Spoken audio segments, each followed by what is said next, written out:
Yalimith, everyone. I would like to take this opportunity to welcome our friends in the room as well as our friends from around the world joining the live broadcast on Ismaili TV. I'm super excited and humbled to be kicking off the climate business event this evening, and I'm going to share why. First of all, we're incredibly fortunate to host this event at Manhattan Jamaat Khana. When we relocated the Manhattan Jamaat to this beautiful space 4 years ago, we envisioned this space as a center for dialogue and discourse, for communication and education, not just amongst the Jamaat, but also to engage with our broader civil society. Tonight will be one of many opportunities, inshallah, for the Jamaat Khana to serve as a space for search and enlightenment, as Hazrat Imam has shared in the past.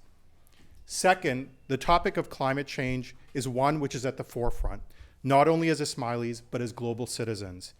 At Hazrat Imam's direction, there are a number of work streams underway on climate across the AKDN and Jamaati institutions. Specifically, the councils have embarked on a 5-pathway strategy.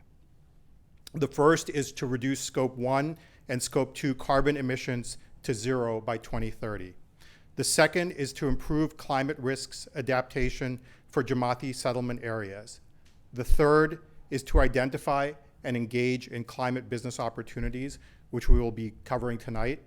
The fourth is to identify and share climate careers. And finally, to raise Jamaati awareness and empower members to lead lower carbon lifestyles. Finally, the other reason I'm excited is I'm thrilled to welcome Ali Velshi here this evening, and incredibly proud and grateful to have him kick off this series. Ali is no stranger to any of us.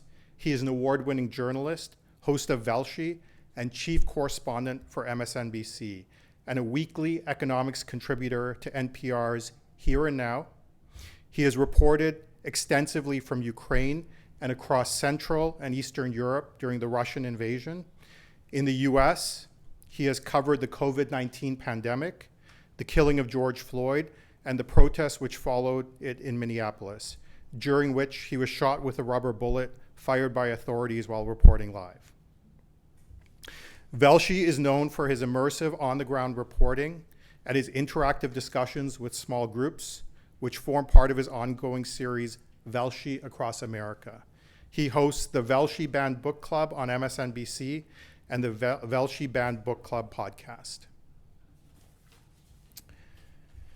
Born in Nairobi and raised in Toronto, he is a graduate of Canada's Queen's University and with a degree in religion, and was awarded an honorary doctorate of laws from his alma mater in 2016.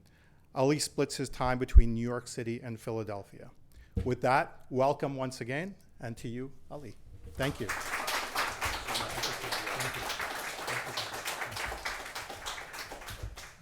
All right. As you heard, you've got a very long agenda of things if you're interested in climate, and I guess it's 2023, so we're all interested in climate. And those are going to be with specialists, and you're going to get a sort of the equivalent of a Michelin-starred meal with each one of those segments. I am the food truck, where you're going to get to sample a few of those things. I'm not the expert that you're going to be hearing about or hearing from. I am somebody who covers this story from two sides. And most of you will know me from one side of it, and that is that I cover every natural disaster and hurricane and tornado that happens in this country. But there's a lot more to it, and I want to discuss a lot of it. But I want to start with that because that's for me where the story starts. I've been covering hurricanes for about 20 years, and when I got the call last September about Hurricane Ian, and it was targeting the Gulf Coast of Florida, I wasn't all that into going. Hurricanes are a difficult thing to cover. You're wet and uncomfortable and have no power for several days. And it was a busy period for me, and I just didn't really want to do it. Those choices don't entirely exist for me in my life and my career. So I was having a conversation with a boss who said, I think we need to go. We're looking at where the storm is going and the population centers it's going to hit and the times that it's going to hit, and I think we need to go. So I went. So my team and I picked up our bags and made for the airport. We're always ready for these things. We all have bags packed for hurricanes, for civil unrest, for tornadoes, for war, whatever it is. So we don't have to pack. We just grab a bag. We ran to the airport. We figured out the logistics on the way, as we do, booking hotels and cars and figuring out our route when we landed, because we can never get there. By the time they dispatch me, it means that it's very serious, which means there's no airports open and there's no hotel rooms available. So we figure that stuff as we go. And I have to say, when I got there, I was surprised. This was a much bigger event than I thought it was going to be. The storm surges, if you saw any of that coverage, I was in Naples and I had the most storm surge and the most coverage there. I normally, by the way, get to these places the night before, and then I get into a fight with my boss because I'm not close enough to where the hurricane is going to hit. And in this case, I was not close enough to where the hurricane was going to hit. For those of you who know Florida, it was going toward Fort Myers Beach, and I was in Naples. So my argument was that I was too far south, and it's, I'm like a child about these things. If I'm not close enough, I want to get closer. But as it turned out, by being in Naples, what we saw was a thing we talk about a lot on TV, but we're often not there to actually see it. And it was the remarkable, damaging, killing storm surge that came into Naples. Our tech was flying everywhere. Right before my very first report, my microphone, which has a very sophisticated transmitter at the bottom of it, it's a wireless transmitter, was wiped out of my hands and washed into the sea. And in what ended up being one of the more dangerous moments in a career that is filled with dangerous moments, I almost went out into the Gulf with that microphone. Moments later, we repositioned to a balcony and did the rest of our reporting from there. But over the course of the next 24 hours, we did something else I've never done in my entire career of covering hurricanes. We lost 4 vehicles, including our satellite truck. We watched it float away. The bosses didn't like that either. And I wasn't anywhere close to the cone of the hurricane. That's my point. I'd spent the last 12 hours angry at my bosses for having me in the wrong place. And that's what happened to me. No one thought that what we were going to be was going to be that bad. I've been covering these things for 20 years, and yet this one was impossible for us and my very, very experienced team, to prepare for. Regardless, that's what I sign up for when I'm the guy who covers these things. Tough conditions, long hours, scary days. It was worse than we thought it was going to be, but that's the nature of covering hurricanes. But the personal stories I heard when the hurricane is coming in, you're covering the hurricane. You're the winds here and the trees and the this and the that. And you talk about wind speed and where it's coming on land, and you're in the cone of the hurricane, all this kind of nonsense. But afterwards, you get out if you can get past. If you have a vehicle, we had to get new vehicles, and if you can get through the streets, then you start talking to people. And the stories I heard were anything but usual. The people with whom I spoke with in Florida changed the way I was looking at these things. We started off in Naples. Naples, as I said, where conditions were horrible. But for those of you who know that part of South Florida, on the southwestern side, Naples is a pretty nice place. The houses are nice. The homes are, generally speaking, well built. They're adapted to hurricanes, which means there's either no first floor if you're sea level, or the first floor is built in a way that you'd consider a rec room kind of thing. It'll get damaged and you can rip it all out and repair it. No fundamental damage to the actual dwelling. And people have insurance.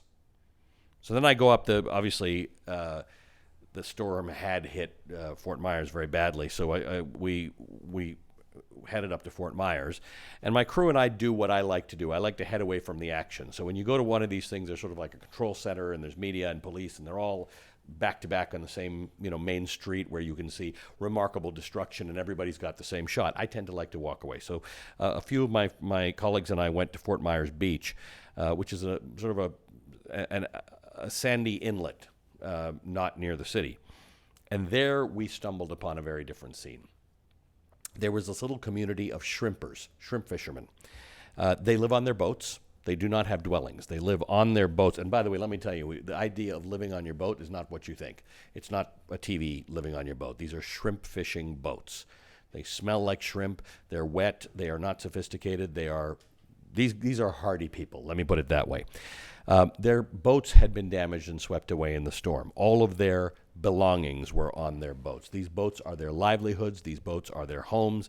They had been stranded now for days in the remarkable heat. It's very hot in Florida at this time of year. They had little food and water. They had no cell reception at all, because that goes very quickly in a big hurricane. They had no way to charge their phones, even if they had cell reception, because they had no power. They had no clothes but what they had on their backs. They had no toilets, which in the moment is actually the biggest problem, because you're out. You're in a sort of an open area, and you have no choices. So now you start using the open air as your toilet when there are a whole lot of people around and it's hot, and it creates all sorts of other tensions.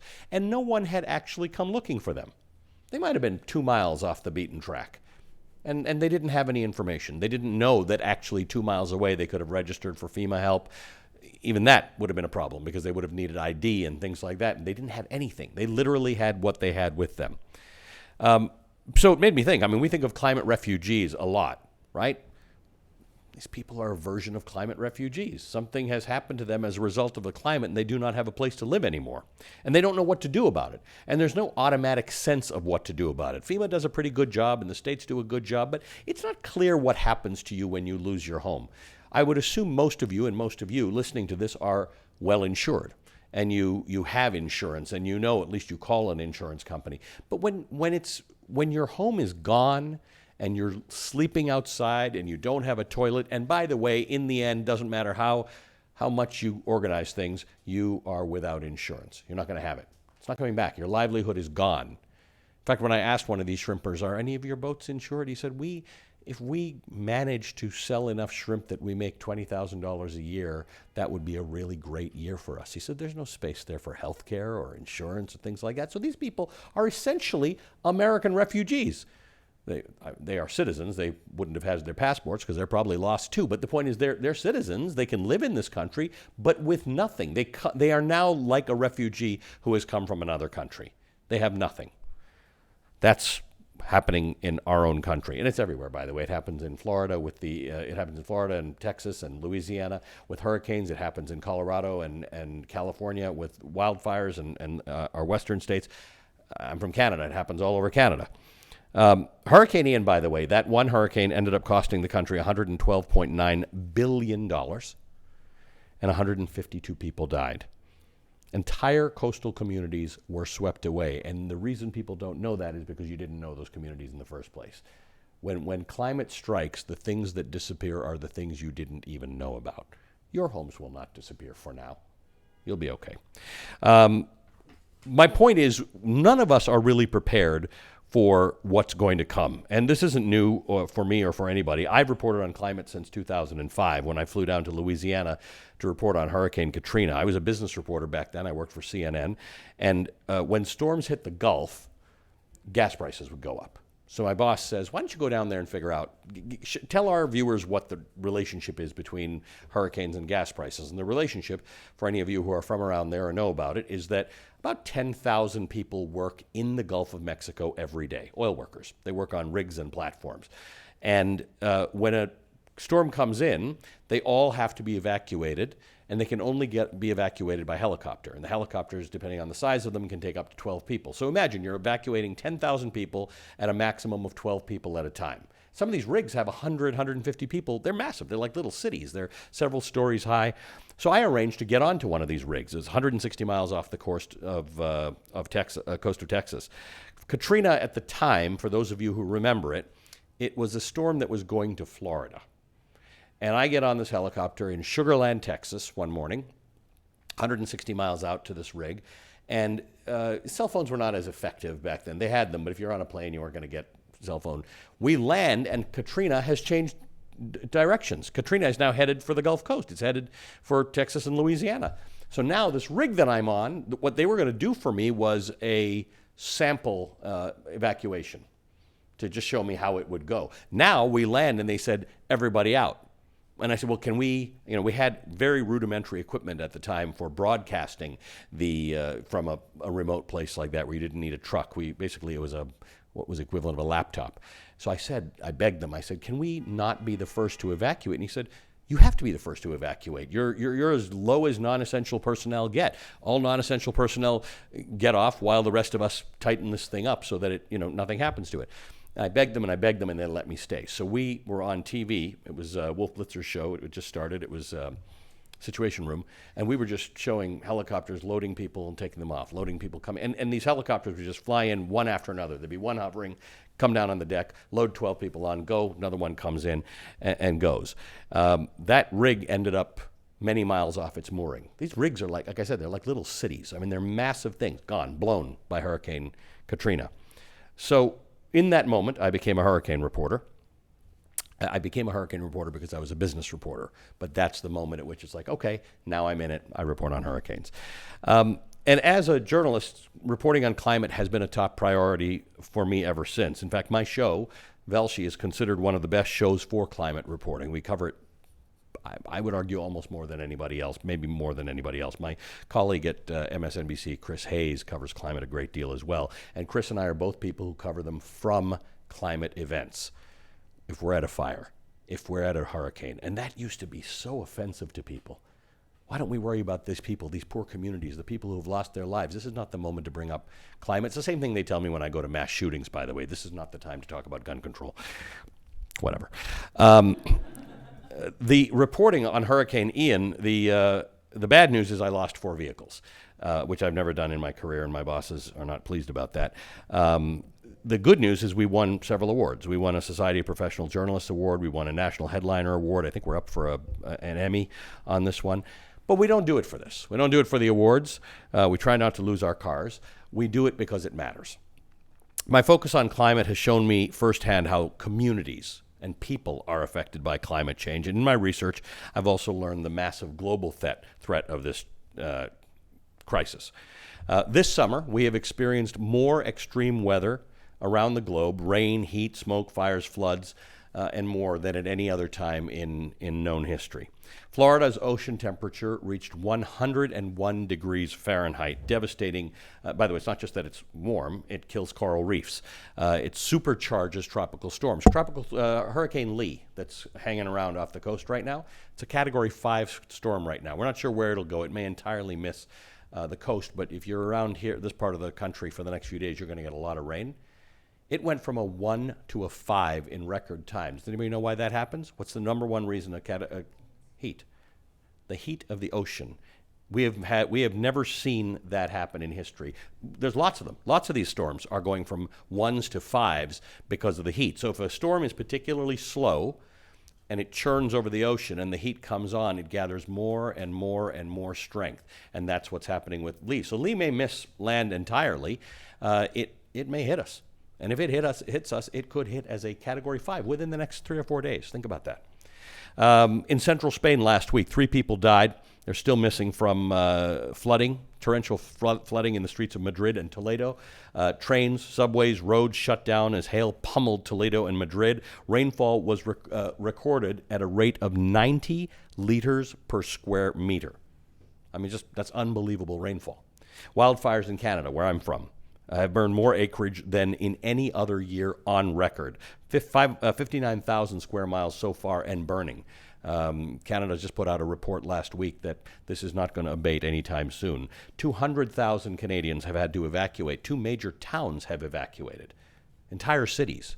I mean, that in America I am not used to. Like actual cities, capitals have been evacuated. Roughly 1 in every 200 people across the Midwest and Northeast of Canada have been evacuated. We have experienced, by the way, in America, as you all know, smoke-filled skies from the Canadian wildfires. I have an air purifier in my apartment in Manhattan. I've never had an air purifier before. But again, my point is, you all know this stuff. We're almost desensitized to it, right? It's freaky when you go outside and you see that orange sky, and you can, for those of us who have sensitive lungs, you feel it immediately. You're coughing, you can feel it for days. A number of my colleagues and my daughter lost their voice for no apparent reason, like just it gets into your.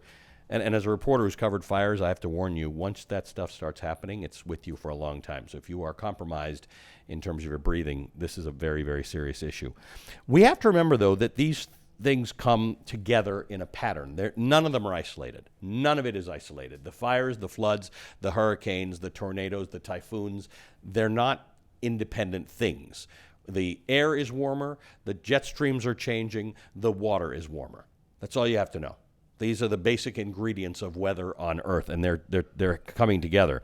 NASA says the current warming of the Earth is happening at a rate not seen in the past 10,000 years. The UN just put out a report this week. The evidence is all there. I don't have to. You can Google this thing, and you will learn all about these things. They are displacing millions of people. According to the United Nations, 80% of all refugees in the world come from places that have climate vulnerabilities. By 2050, we expect the number of climate refugees to rise to 1.2 billion people. 1.2 billion people will be displaced because of changing climate and climate disasters, 4 times the entire population of the United States, a country that's not altogether sure of itself when it comes to immigration. It's going to be forced upon America in a way, the whole world. Everybody is going to, and by the way, in America, people are going to be moving. I've got friends in Phoenix. How do you live in Phoenix? How does anybody live in Phoenix today? I mean, it's nuts. I don't know how many days they went straight without breaking 115 degrees Fahrenheit. And everybody tells me it's a dry heat. It's 115 degrees, you know? All right, so that's 2050. By 2050, that seems too far to think about sometimes. Let's talk about what the costs are today. In the United States, we categorize the worst of these weather and climate disasters in how much they cost us. That's just the way we measure these things. I mean, thankfully, we don't often have to do it in lives, but sometimes we do. There was you remember the fires in Northern California a few years ago. The town of Paradise, California is gone. It's like Maui, like much more than Maui, gone. They're still unaccounted for, hundreds of people unaccounted for. Maui, the number of unaccounted for people is now down to 66 as of this morning. But these are the kinds of fires we're talking about. But we generally think about these things when they're not major loss of life events. We think about them in terms of money. And we categorize weather events at $1 billion or more or less. So $1 billion is the point at which we think of them as very big disasters. Since 1980, the United States has experienced $341 billion disasters, meaning $1 billion or more. The total cost of that has been $2.475 trillion. And that's only counting the $1 billion disasters. So anything that's not a $1 billion disaster, which is most things, is not even counted in that number. 60 of these $1 billion disasters occurred between 2020 and 2022. 2 years. 60 disasters that cost more than $1 billion. Think about that. That's your city. That's your taxes. That's the thing your city's not buying because they have to pay for repairs. That's the thing your state is not building. That's the education your state's not giving your children because of disasters. And by the way, for those of you who live in New York, you are not immune from this. Does anybody here live in the suburbs of New York? There's trouble getting insurance in the suburbs of New York. There's trouble getting flood insurance everywhere in New York. It's impossible to get flood insurance in parts of Louisiana and Texas and Florida. That's what's happening. This is your money. This is money out of your pocket. We've already broken the record, by the way, for the highest number of billion-dollar disasters to occur in a year so far this year, and we are at the 10th of September. We're not even at the point of the year that most hurricanes have happened yet, and we've already broken the record. All of our data points point to the fact that these disasters are going to get costlier, they're going to get scarier, and they're going to get deadlier. So we need change. Climate needs to be addressed structurally in order to mitigate threats, but on a governmental and international level. Things on that level tend to be very slow-moving. Little things get accomplished in these massive meetings between governmental leaders. They're not insignificant, but they're small. They're smaller than they should be, and they move more slowly than they should. The problem is that other than going to a protest or voting, I'm hoping everybody votes here, your ability to have an impact on this on a grand scale is actually limited, right? If you all buy electric vehicles, good for you. If you all change your houses to do the right things, good for you. But in the end, this is structural. This is something economies have to do, governments have to do, cities and states have to do, and some of it's happening. And there are ways in which you can interact with that, you can come into contact with it, you can intersect with it, and that was a very long intro into what you can do about this. You can't stop hurricanes, and you can't generally stop forest fires, but What can you do to be on the other side of this thing, to be on the better side of it? Most of the changes that have to be made, as I said, are at the hands of government, regulatory agencies, or major corporations. But there is this perspective, and that perspective comes from you. Climate change, whatever you want to call it, is going to be the biggest issue of the next few decades by a very long shot. At the moment, I'm a little preoccupied with the preservation of American democracy. And I have arguments with my climate friends who say, climate's more important. I said, for the moment, it's not, only because if you lose your democracy, then your ability to have any say into what happens in the climate is gone. But they're right, that existentially, climate is it. It's the biggest thing that we have to think about. It will define the rest of our lives, it will define our children's lives, and it will define their children's lives. So despite all the current climate tragedies and terrifying future predictions, we cannot view this from a perspective solely of fear and loss. We've got to identify, and Fahim was very careful about this, we have to identify opportunities. And I want to be very, very clear about this because I cover natural disasters. This is not the opportunity to take your truck that's a refrigerated truck full of water and sell it at 5 times the cost. That's gouging. That's not what I'm talking about. I'm not talking about doing anything that takes advantage of people in a bad situation. I'm talking about the fact that we have to entirely change the way we do business to be in a more climate-friendly world. And that's where the opportunities are, because it needs jobs, it needs businesses, it needs professionals, and it needs investment, and it needs innovation, it needs invention, it needs startups. We are going to redefine our industry in the same way that the Industrial Revolution redefined industry. We are actually, in the way that the Industrial Revolution created industry out of what was sort of piecemeal manufacturing and made it into a thing. We're going to make climate into a thing. That's going to be industry. The green economy is going to be the economy. That's all there is. This is not a debate. It's a debate by some people on some TV channels. It's not a debate between thinking people. This is the reality. This is not some kind of weird thing to the side. In the United States, by the way, we have made important progress. And it's come in the form of a bill that the government passed last year that has a strange name that it doesn't tell you exactly what it is, but it's the Inflation Reduction Act, because everybody's worried about inflation at the time, and it's not that it's an unimportant thing, but it's a climate bill. It is really a climate bill more than it's anything else. Or let me put it this way: it is more of a climate bill than we've ever had anywhere else in the history of this country. Now, there are people who are climate activists who feel that this administration, Democrats who are supposed to be all about climate, and a president who's supposed to be all about climate, have not gone nearly far enough. I think the jury's out on that. I think there are things that happen every day, including yesterday or today when some other Trump-era regulation was rolled back or put back in. It was something that was rolled back about drilling in the Arctic National Wildlife Reserve. I think Joe Biden on a lot of fronts, including climate, is going to be one of those guys we talk about in 20 years to say everything he did. It doesn't, for some reason, it doesn't all materialize immediately for him in terms of recognition. But that Inflation Reduction Act has catapulted the country forward in terms of making green alternatives more accessible. And this new emphasis on green investment and subsidizing climate initiatives is going to allow and incentivize individuals to make climate-oriented change. This is actually the intersection of you and the climate. The IRA is going to invest, I'm just going to go through a few things, $369 billion in tax credits and other subsidies toward new energy solutions that are going to help small businesses and investors right alongside households and individuals to make choices that are going to reduce greenhouse gas emissions and transition to cleaner sources of energy. Just so we're clear, I don't want to get ahead of myself, and you're going to hear from a lot more experts as you promised. Let's just be clear. I don't tend to love paper straws. A lot of places give you paper straws, and they don't work, actually. It's not that I'm not going to beef. I like to be as green as I can. It's just they don't really work. But they'll work. Someone will fix it. And that's an opportunity if anybody's looking for one. But part of my beef about this, and I've done commentaries about people who insist on using cleaner straws or tell you to use paper bags versus plastic bags. I mean, in my 53 years, I've been so confused. Butter, margarine, paper bags, plastic bags, I don't know. But it's all BS. It's oil.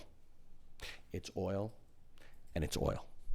And then at number 6 is natural gas and coal and natural gas. It's fossil fuels. Beginning and end of story. It would be, certainly the world would be a better place if we didn't have plastics that made its way into the ocean because they don't degrade. It would certainly be a better place if we didn't have little particles all over the ocean that make you sick and affect your endocrine stuff.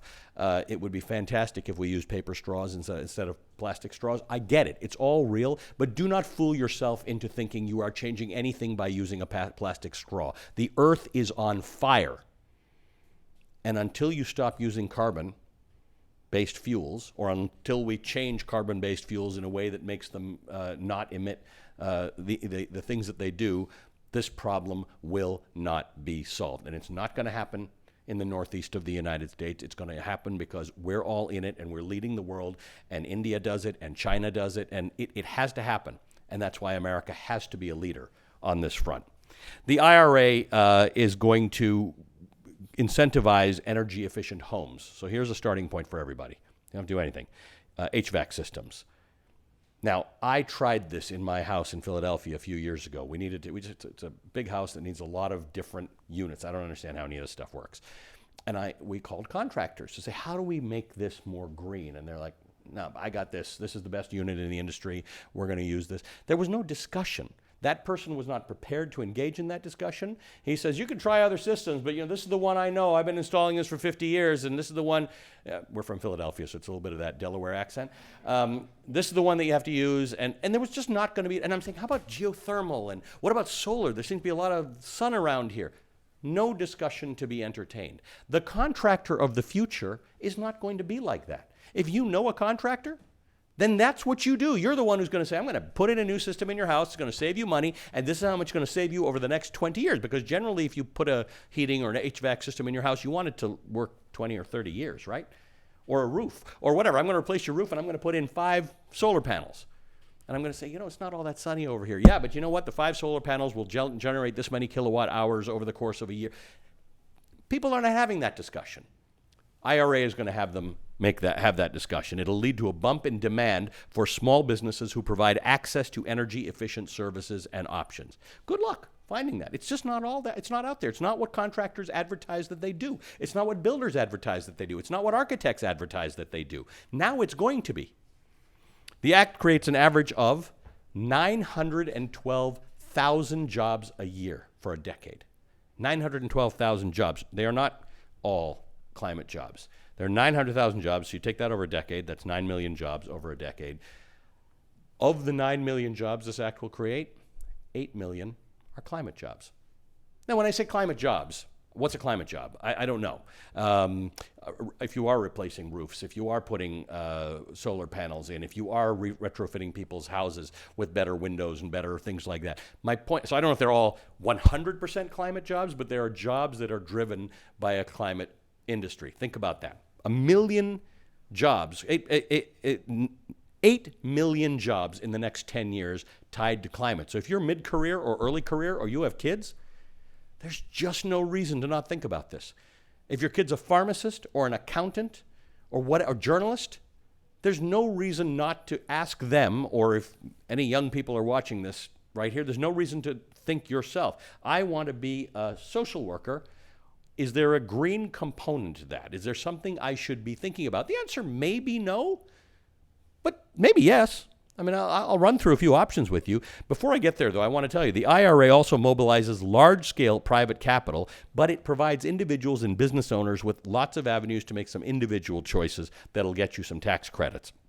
It helps working people, it helps small businesses, it helps innovators, it helps investors focus on climate. And it's changed the playing field because it allows us all to get into the game. Now, I just want to be very clear on this because you've got a long series of these things, a very, very important series. This might be the most important series that we're doing. And I remember during COVID, we did some really important stuff. This one might matter more than anything else. I just want to be clear. I'm not a scientist in any fashion. I don't think I got through grade 11 chemistry. I am not a climate change expert at all.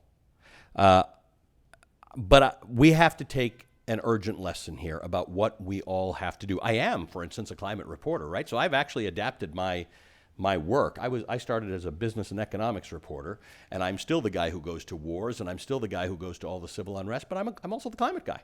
You can call me the hurricane reporter, but ultimately I'm the climate reporter. I deal with climate. I deal with our weather department. I think about climate all the time. I do all these obscure reports, and I book all these obscure scientists so that they're not obscure, so that you are listening to them and you are hearing their expertise. What my thing is, and I said this when I was on Ismaili TV during COVID, I said it very early from my living room. I said, I do not want to get past this whole thing. This is very early in COVID. And I said, I don't want us to get past this thing and say, I could have done that during COVID and I didn't. So I said to people, go back to school, take a course, learn a language, get a new skill, do something, get fit, get unfit, whatever, learn to bake. Do something that changes your life, because you will never, this will be a moment we will remember forever. And when they say, when your grandchildren say, what did you do during COVID? And you're like, no, I don't know, nothing. Right? You don't want to do that. That's exactly this moment. They will look to you and say, what did you do when you first learned that the earth was going to break because it was burning so hot? You do not want the answer to be nothing. Do something. I don't want to look back and say, I waited for somebody to tell me what to do. The IRA is not supposed to restrain your thinking. I'm just meant to give you a way of thinking about this. Everything we do and think about in terms of our own prosperity and our own careers and our own businesses and our own investments are going to have to do with climate. And the point is to start gearing up now. Let's divide this into who you are in the world, because I know there are people here and watching us who are employed, working people. I know there are people who are small business owners. I know there are people who are investors. Maybe they're passive investors, or maybe you've got a little bit of your retirement money, or maybe you've got a lot of money, and maybe you're an innovator. So I want to just work through some of that for a moment. I think there's no chance that I'm sticking within the time you allotted me. For those of you in the room or on video with us who do not own your own business or do not have the excess capital or plans or desire to invest in new technology, this climate can seem like an issue entirely divorced from your life, other than the fact that you feel it. That is not true. There are remarkable opportunities. Some can be as much as a career switch, but many don't have to be. What I like to think about is, if you're a working person, what you require is an attention switch. You have to change your way of thinking about this. You might be a journalist like me. You might be a financial analyst, an HR representative. Your niche may have nothing to do with climate, even remotely. So how do you make your job a climate job without going back to school, without getting a master's degree or completing any sort of certification? By the way, it might be one of those things that certifications start to pop up that it's worth doing. You might be the one in the office to be the expert on, hey, how do we make this office like mine at NBC? We consume a lot of stuff, and there's nobody to guide us. We need paper, we order paper, right? There's no one to guide us. So what if you're that person in my business? The first step is obvious. Just learn. It's all out there. I do worry because climate and health are the two areas where there's more nonsense out on the internet than not. I'm not really worried about you or you at home. I think you are sophisticated enough to be able to discern between garbage and truth out there. So read up. There are reputable places you can read about what you can do to be involved. And you don't have to find a job that's clearly connected to climate, but you can find a way to connect your job to climate. I can tell you firsthand, I don't know if there are any journalists here or watching us, but news executives used to tell me and others like me that climate stories get poor viewership and readership, that nobody wants to read about our planet's impending doom, and that's what they said to us. Just don't emphasize these stories. If you got to do it, you got to do it. If somebody comes out with a big report, you know maybe you have to cover it, but not too much. Turned out to be bad guidance. Turned out to be bad for the world. Actually turned out to be bad for ratings. Guess what? People do need to know about this stuff. I agree, it doesn't all have to be doom. It doesn't all have to be hurricanes and tornadoes and earthquakes and fires. We should do the other side of the story as often. But people are interested. And anybody who knows anybody who's under 30 knows that they're interested. You can't BS the kids. Right? They are the ones who finally took a whole bunch of their parents, some of whom are CEOs of companies that were big polluters, and said, guys, we need to take action on this stuff right now. Which is why, by the way, even on protests, things like Earth Day and stuff, it's good to just get out there, just to remind everybody else that this is our world's problem and I'm part of it. Right? Doesn't mean you're not doing anything by being out on Earth Day, but we do report that 1 million people showed up to do this stuff, and that says that people are together in a world that is so polarized, and we're all so separate. Let's not be separate upon this. We're breathing the same air. Let's not be separate about this. I'll give you a couple examples. If you're a financial analyst, for instance, and I bet you there are some people who do that for a living, you can take calculating environmental risk seriously. It's just not a thing people take seriously. It's weird. Not every project allows you to look in depth at emissions or an evaluation of net zero goals, and most clients don't want to hear it.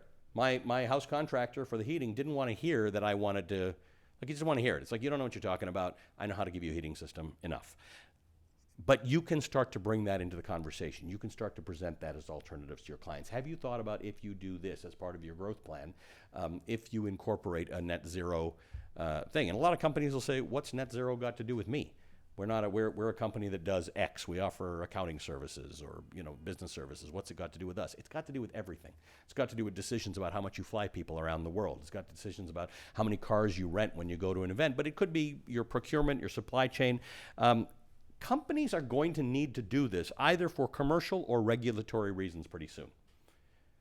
So why not be ahead of that curve? They're going to have to. Every company, everybody is going to have to figure out something, whether it's to do with their own emissions, their own supply chain, or their own branding to try and figure out. So at least start by learning the climate-oriented language that works in your environment. Let's say a HR representative, perfect example. What have you got to do with climate? You work for HR at NBC.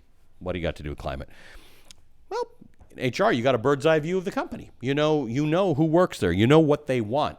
You know, as you hired them, what they said their priorities are. You know that if you interview people who are under the age of 30 these days, they talk about climate. They talk about social justice. They want their companies to be part of these things. So you know that, all right, 80% of the people I've hired have all said that they want a climate initiative in this country, in this company. What does that look like? As a HR rep, you're in a perfect position to be a climate communicator for your organization. From simple reminders about the green initiatives that actually exist in your company, throw your garbage here, not there, to food that's available in the cafeteria, to guidance about climate-related career potential, right? Maybe my people should start thinking, hey, you're a high-performing person and you're interested in climate. What are the options for you?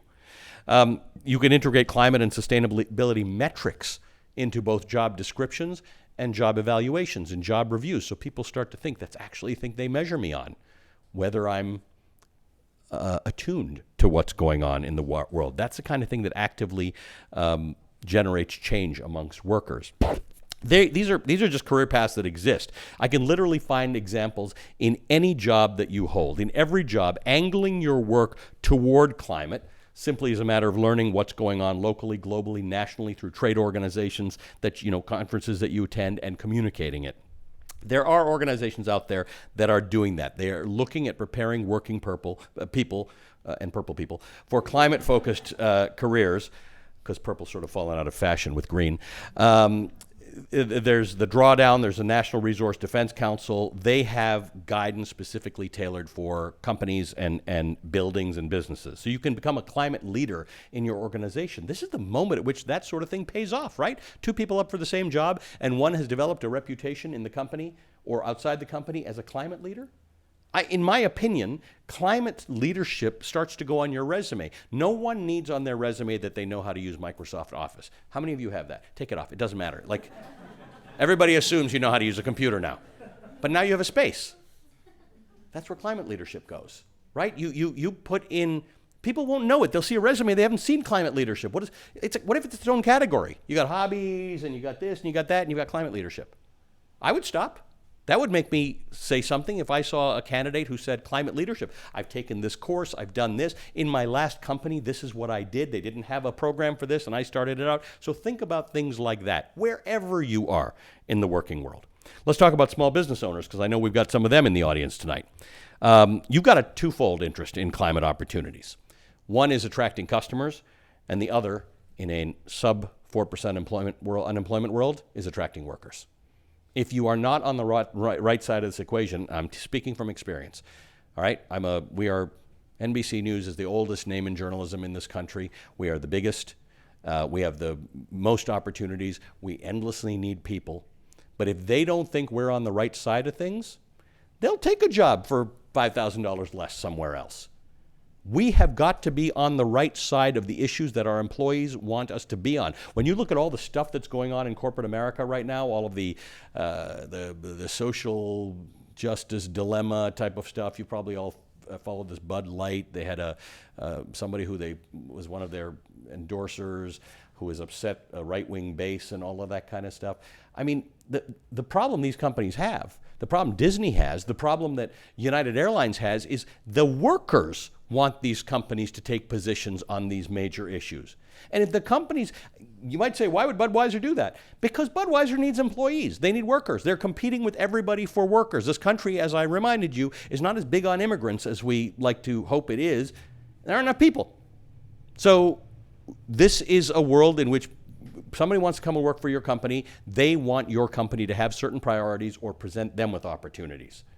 This applies to small businesses as much as it does to big businesses. You're a small business, but you can offer something that sounds like it's on the right side of history as it relates to climate and actually has some measurable outcome. You're going to be in a better position to compete for workers and customers, right? I'm one of those guys who didn't pay attention to a dry cleaner because they said it's green. I actually thought maybe they won't get my stuff that clean. Right now, I'm in a world where it's like you're going to not actively contribute to bad stuff in the economy. How are all the ways in which you can do that? It might be the chemicals that they use. That's the main one. But it might be the way they package things. It might be the fact that they ask you, don't have us pick up your dry cleaning 3 times a week, or whatever the case is. Let's be in front of that with a business. You can take an interest in what is happening in your industry locally, globally, and nationally. You can communicate. You can coordinate with other people in your business to do things that make you into a better business. About a quarter of Gen Z and millennials cite climate change as their top concern.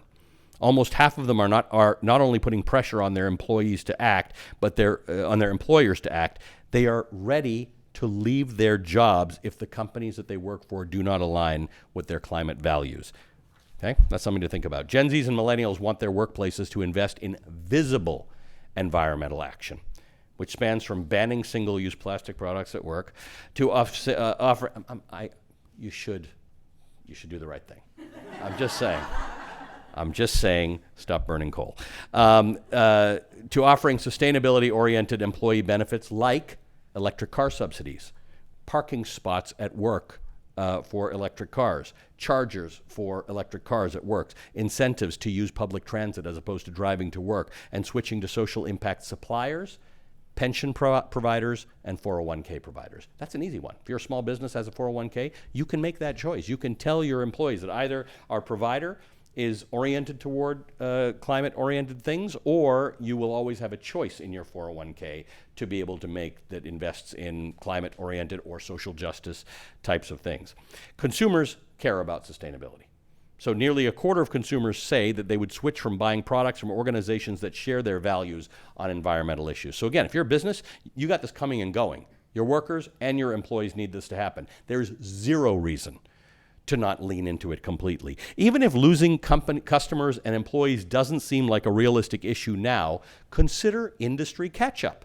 Everybody knows this. Everybody's going to start doing this, and then companies like mine are going to be, ahead of yours. So you need to figure out how to lead that effort now and put in sustainable practices. Otherwise, you're going to end up getting left behind. There are some obvious changes small businesses can make. Hotel owners, we know this, right? They've done this thing where they say they ask patrons to reuse the towels. Great. That's now the baseline. Everybody expects you to do that. They use safer cleaning products. Supermarkets are asking you to bring your own bags. But that's old news. That's 5 years old. I mean, people know that. People do that. You should do that. There's no reason not to. There are many more innovative and exciting opportunities that are going to make you stand out from the pack.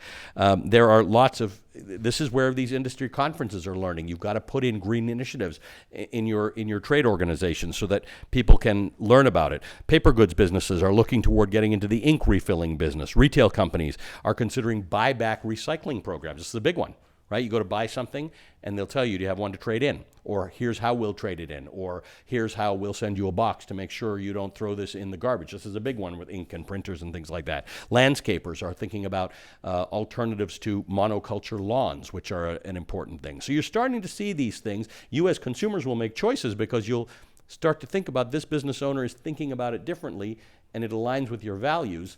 But think about it from the business's perspective. Go farther now than hotel owners say, use your towels twice. Don't put your towels in the wash. This is how much. But you know how that worked? Because people said, if you throw your towels out, this is how much water we use cleaning towels. And when most people think about that, they're like, I'm good with my towel. I don't throw my towel out at home every day, so why do I need to at the hotel?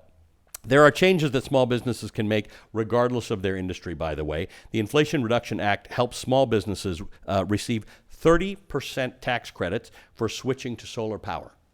30% tax credits for clean commercial vehicles like electric and fuel cell models, $5 per square foot in tax credits for energy efficient improvements in the plant. And these are innovations that all businesses can make. This is not specific to your industry. So this is important. There is actual money to be had from the government just for making climate-friendly changes to your existing business, whatever business that may be, including some of you who run your businesses from your home. The other thing to think about if you're a business owner is supply chain. Supply chain emissions as a whole,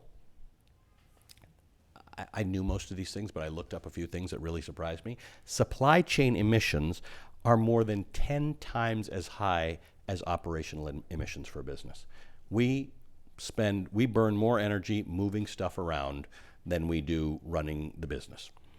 Some businesses might consider adjusting towards sustainable or local markets, less frequent drop-offs, things like that, that can help make a difference by the way, sustainable local stuff helps in disaster mitigation, right? Because that's one of those things that you have a disaster in your area, you can't get stuff in.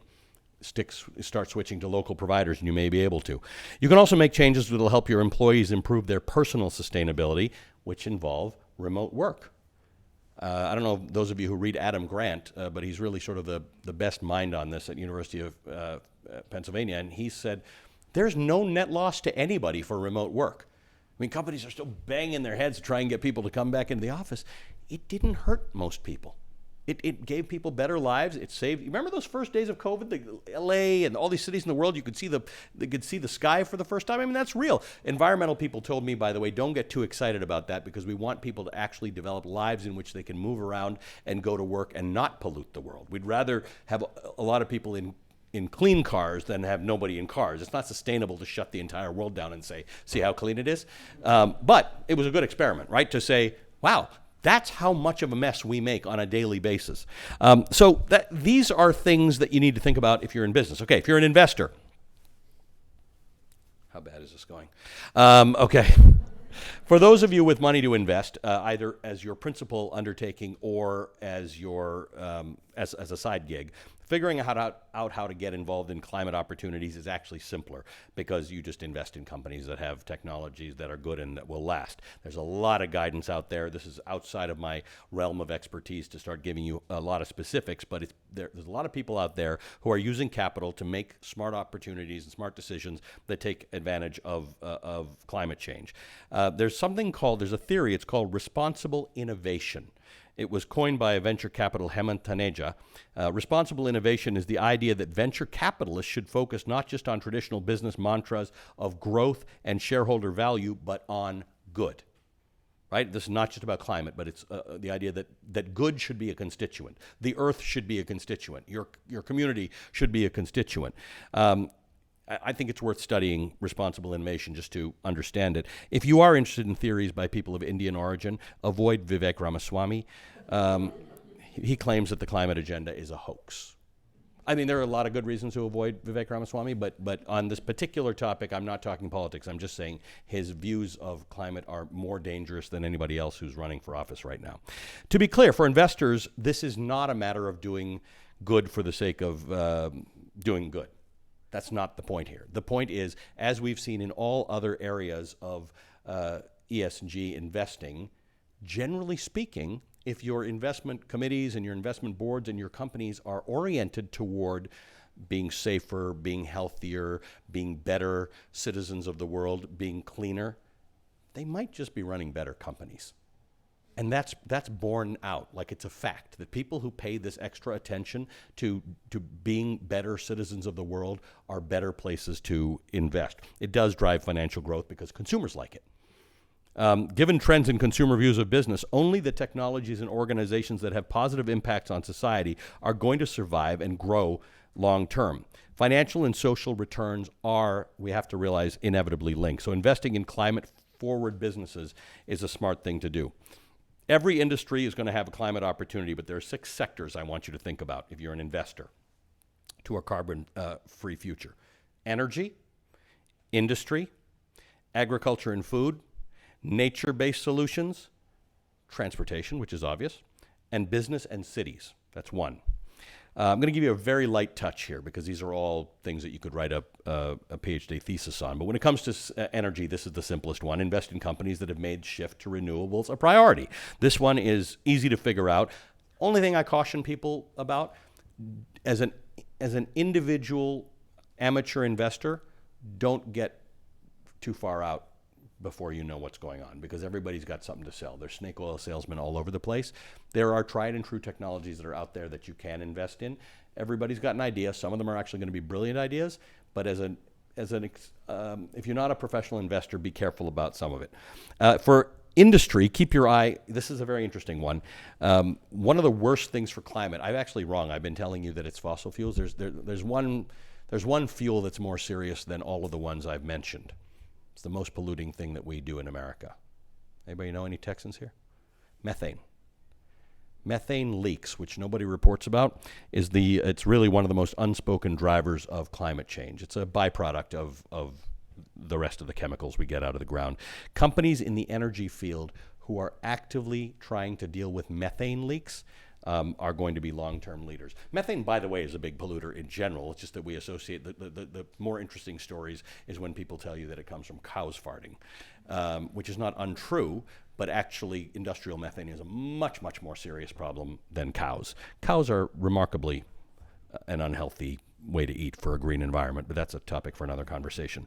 Let's talk about agriculture, food, and waste for a second. Sustainable agriculture is actually leading the wave. While most of our minds go to plant-based foods when we think about this, actually, some of the best long-term investments are going to be in traditional meat and poultry for the reasons I just said. It's a filthy industry. In fact, I'm going to see Food Inc. 2 on Wednesday. Did anybody ever see Food Inc. 1? It'll stop you from eating. Like, you just won't eat. You'll stop eating. Forget meat. You'll just like, I'm fine. Give me juice. But it's a filthy, horrible industry. The way we raise chickens, the way we raise cows, the way we raise pigs, the way we raise everything. It's just filthy, filthy, disgusting, terrible for the environment, which means it's the biggest opportunity.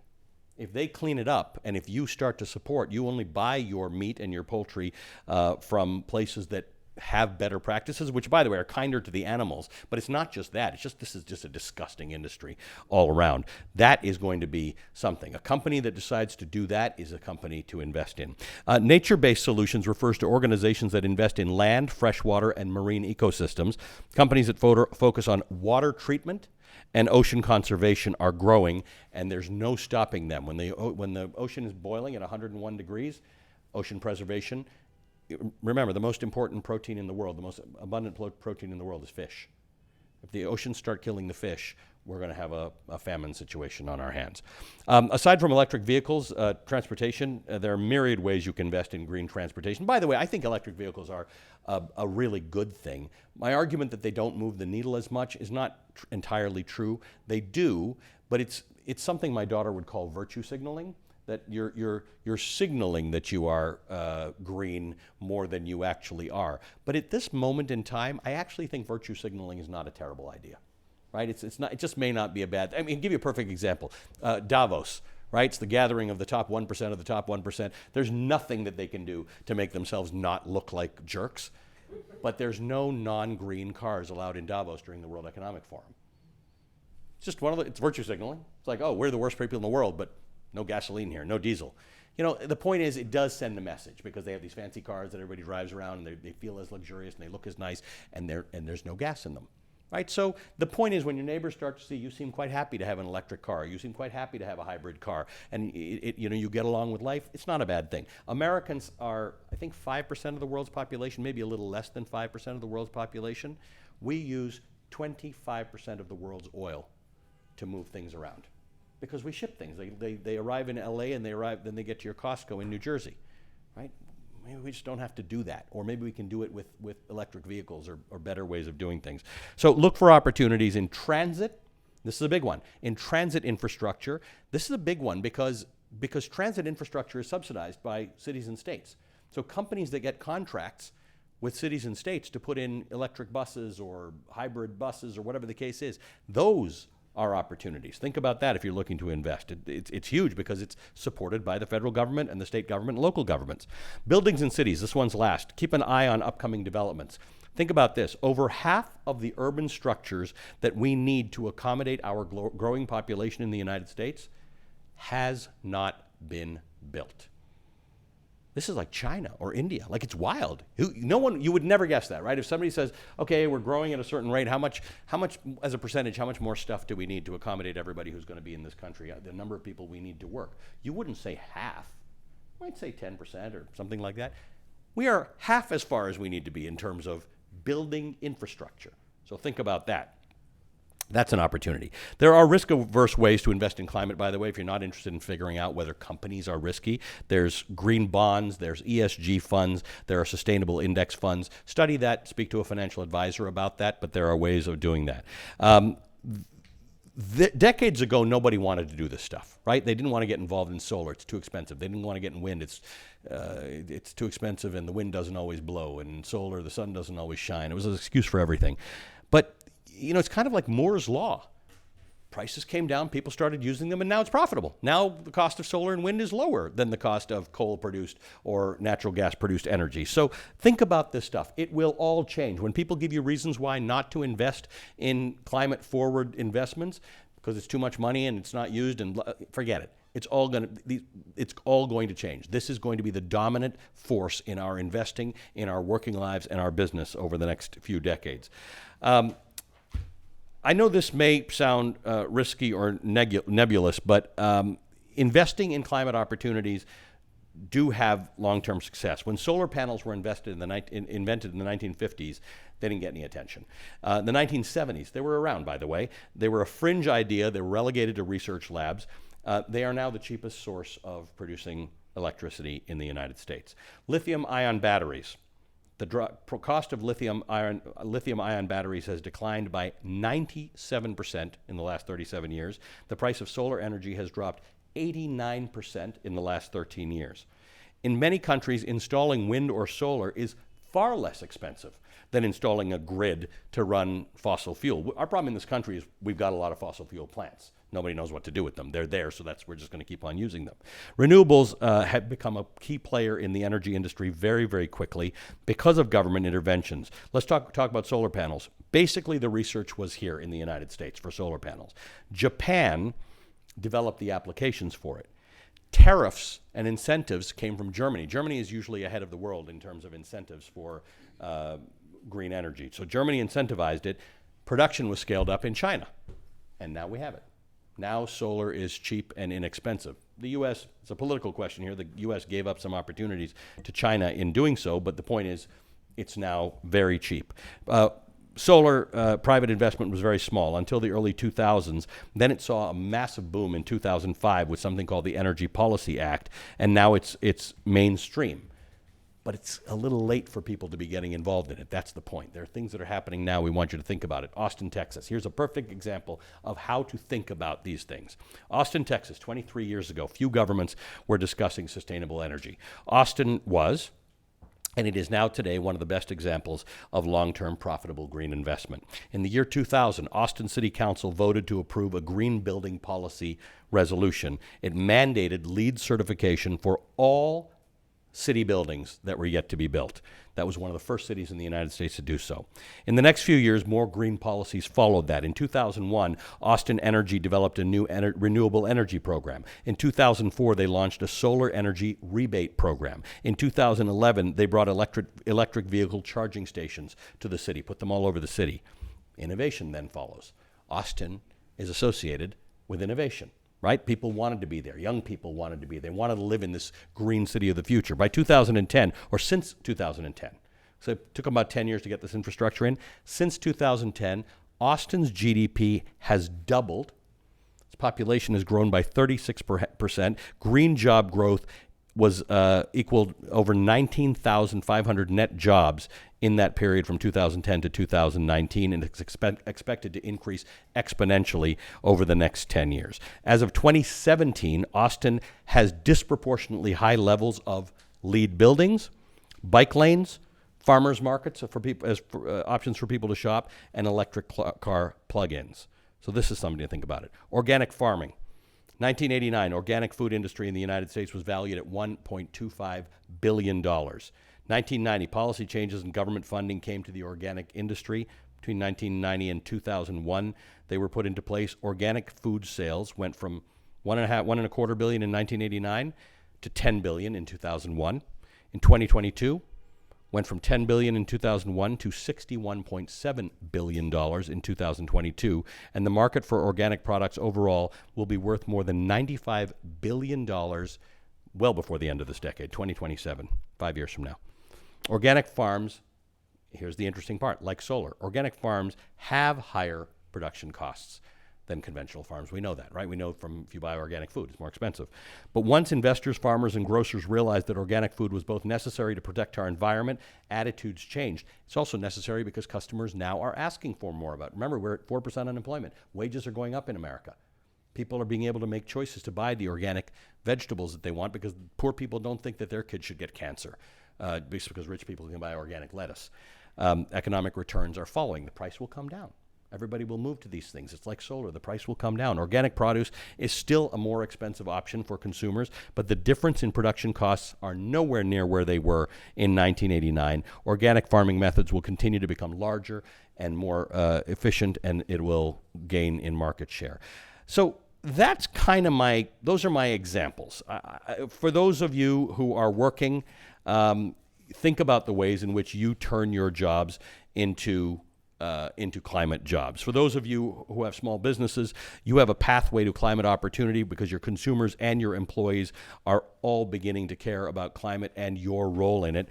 And for those of you with money to invest, be bullish when it comes to climate. Find the companies that are taking real climate action. Follow them. Look towards cities that are investing in green infrastructure. This is not a question of whether climate is going to become a large economic sector. It is simply a question of when.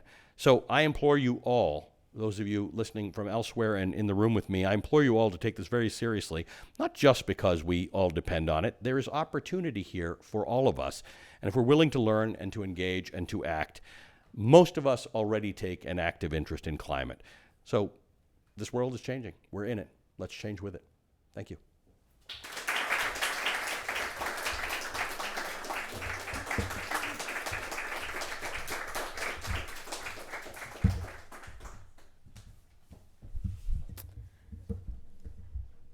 Thank you, Ali, so much for such an inspiring talk filled with thrilling, action-filled, and such eye-opening experiences.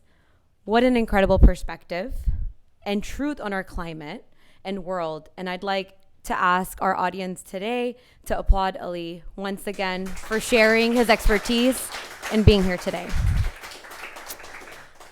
Yali Madad, my name is Misbah Budwani Dhanani. I am the U.S. convener for the Global Encounters Giving is Uplifting campaign, and I'm here to close out the evening by sharing just a few words about the campaign and Global Encounters. Maulana Hazrat Imam established Global Encounters during his Diamond Jubilee year, bringing together flagship international programs under one institution. Programs like Jubilee Games, Jubilee Arts, and the Global Encounters camps are now all part of Global Encounters. New initiatives have also been added, such as Heritage Journeys and a Talent Institute. Maulana Hazrat Imam is ambitious for our Jamaat. We now have Ismailis who are at the top of the fields in almost every conceivable area. The seeds are planted, the soil is rich, and the possibilities for us to collectively rise now depend on the strong foundation that we as a community set today. Global Encounters is a key platform for us to collectively advance the Jamaat. There is nothing more noble or more important than investing in our youth, and investing in our community. We must do everything we can to underwrite the success of this new institution of the Imamate, which will ensure that future generations of the Jamaat will thrive. Global Encounters is positioned to grow and will have a massive impact. This is the place where our youth and professionals can connect with each other and connect with the Jamaat. This year alone, Global Encounters is supporting over 150 sports tournaments and arts festivals in all 22 jurisdictions, with an unprecedented number of athletes and artists engaged. We want to ensure that every young person who exhibits exceptional talent is able to reach their fullest potential. We have camps taking place in Kenya, India, Pakistan, with the Aga Khan Academies and AKU. Each year we have almost 5 times the number of applicants than we even have space for. Wouldn't it be amazing if every Ismaili youth who wanted to attend a camp had an opportunity? At present time, 50% of participants in our programs are on partial or full financial aid. Additional resources will ensure that we can meet financial aid needs and expand youth development and leadership initiatives. Similar to other institutions, Global Encounters programs are funded by the Imamate and from generous contributions from donors like you, as well as participant fees. That is why we are kicking off our first ever fundraising campaign called Giving is Uplifting. We are happy to share that for anyone who gives at the patron level, which is as little as $21 a month for 4 years, Global Encounters will plant microforests in their honor, which is a great way to intertwine with our climate series and for the preservation for our environment long term. It will be a powerful symbol of promise and the limitless possibilities ahead. Gifts can be given in the honor of someone else, a child or a loved one. I'd like to take this opportunity today, here and live, to ask everyone to partner with us by giving and to reach out to your family and friends and invite them to give and participate too. You can give at the.ismaili/Global Encounters/give. We are so grateful for your support, Mubarakis, on this new institution that Hazrat Imam has established, and we look forward to your partnership in doing everything we can to advance it. Now, back to closing our event tonight. The next event will be a panel discussion on November 11th. The panel will feature Shirina Ibrahim, director at McKinsey & Company, and Faheen Aliboy, managing director at JP Morgan Chase. This panel will explore climate opportunities in sectors such as retail, tourism, hospitality, banking, and more. Lastly, I'd like to extend our sincere appreciation to the audience present here and everyone that has joined virtually, and special thanks to Manhattan Jamaat Khana leadership and volunteers for hosting this wonderful event. This concludes our event. Thank you, and Yali Madad.